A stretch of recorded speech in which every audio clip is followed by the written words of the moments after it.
Hey everyone, welcome to the latest prison reality show. Changhao looks at his unreliable buddies and wonders who would mistake me for a mouse.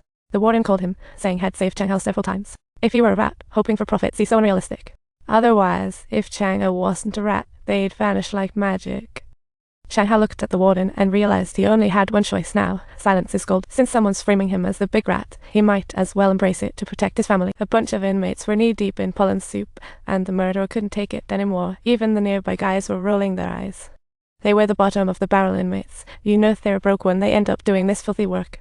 Meanwhile, the wealthy ones lived like kings, while the warden just watched the money roll in. These rich enjoy entertainment history, and do it as they please in prison, see living the dream. But the bottom prisoners could only eat by the pollen pool, their food resembling nasty soup. Changhao finally snapped. He thought, the warden wouldn't dare touch me, see, he's scared I might actually be. He had prisoners grab buckets filled with noodle soup and march to the cafeteria like a grand parade. The cafeteria goers saw the bottom feeder's arrival and came rushing out like it was a surprise pop-up show. Guards ordered Changhao back, but he risked it, splashing soup on the guard, turning him into a soup man. Everyone started debating whether the rat would win or the warden. Changhao stepped up and whispered to the warden, "You just lost your nerve." The warden didn't dare gamble. If Changhao was indeed a rat, it would be curtains for him. He made way, and the inmates cheered. Never seen the warden back down before. The referee asked the warden what happened. He replied, "Not my problem." Changhao admitted he's the big rat, insane. A guard told Changhao his wife was visiting. Shocked, Xiao vowed never to agree to a divorce, no matter the danger. Even if it cost him his life, had cleared Changhao's name. Soon a bunch of prisoners were calling him Dr. C. What a mixed up scenario.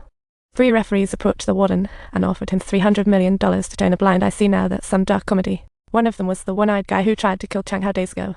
They were begging for mercy. See, you have to laugh at the irony. He vowed to do anything for Changhao, but the one-eyed guy crept to him pretending asleep. He held a knife, but it looked like he changed his mind about the attack. What a relief. The next day, Changhao brought a bunch of goons, while the warden watched from surveillance. See, talk about sweating bullets. Changhao's guys found Changhao and his mini-me. The guard unlocked the door and vanished. See, what a farce. These guys were set for a slaughter. The battle was about to begin, and let's be real, see, it was a no-win scenario for anyone.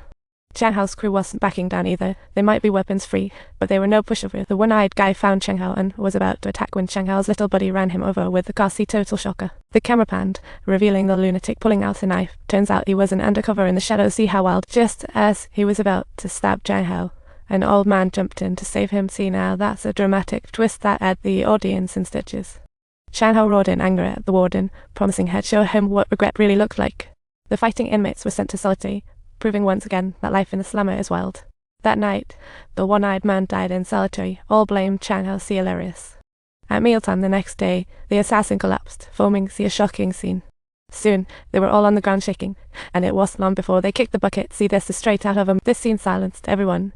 Nobody doubted Changhao was the big rat. See, what a comedic misunderstanding. Meanwhile, Changhao was utterly confused. He didn't know who killed them, causing him a headache. One day, the beast asked Changhao if he was the big rat. Without hesitation, Changhao confidently said, "Of course I am." He had to keep up the act because if they figured him out, his wife and father-in-law would be in deep trouble. The beast demanded proof of his rat status by naming 5 people, the ones who dealt with the big rat, or else it would be lights out for him and his family. The beast gave him 5 days, and then sauntered off. See, what a drama.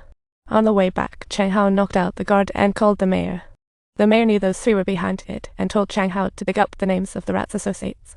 If he really died, the mayor hung up. See, it made Changhao want to bang his head.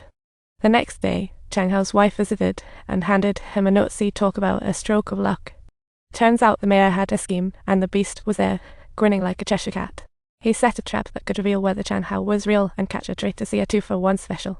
In prison, Changhao worked out, feeling like a phoenix, armed with 5 names to break free. News spread through the prison as everyone started placing bets, turning it into a wild betting frenzy.